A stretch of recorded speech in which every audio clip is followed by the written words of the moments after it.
Hi, this is Rich Vernadeau with the Rich Vernadeau channel on YouTube. Today we are discussing F.M. Miller, the first female deputy marshal to the Indian Territory, who was from my hometown of Paris, Texas. She apparently was one of the very early women in law enforcement as far as Texas history goes and as far as U.S. history goes. She was a very colorful deputy U.S. Marshal. There's not much known about her life outside her role as a deputy marshal. Apparently, there's no record of what her initials FM stand for, or even who her husband was, if indeed she was married. But despite of that, she was obviously a force to be reckoned with. In 1891, F.M. Miller was appointed a deputy U.S. Marshal in Paris, Texas.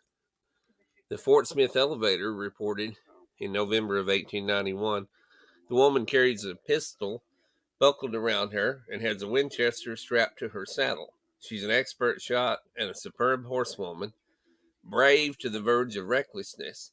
It's said that she aspires to win a name equal to that of Belle Starr, differing from her by exerting herself to run down criminals and in the enforcement of the law. Same article went on to describe her as a charming brunette who wore a sombrero.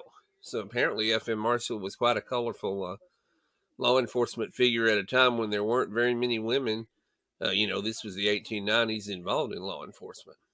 Another newspaper, the Muskogee Phoenix, that's an Oklahoma newspaper, reported Miss Miller is a young woman of prepossessing appearance. She wears a cowboy hat, is always adorned with a pistol belt full of cartridges, and a dangerous looking Colt pistol which she knows how to use.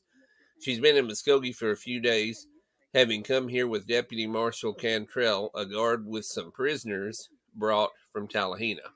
Again, Tallahena is also an Oklahoma town. Paris, Texas at that time was in the southern district of the Indian Territory.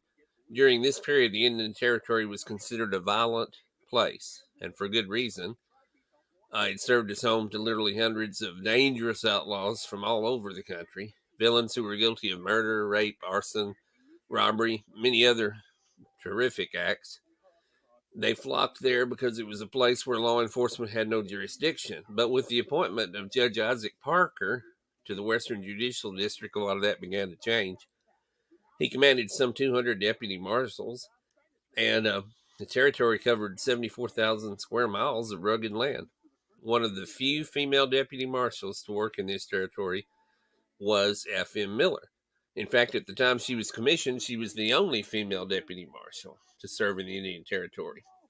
Later on, of course, other women began to enter law enforcement as well.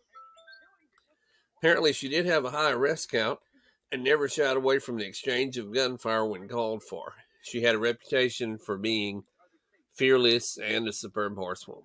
It'd be interesting to know more about her origins and her fate, and I will continue to research that.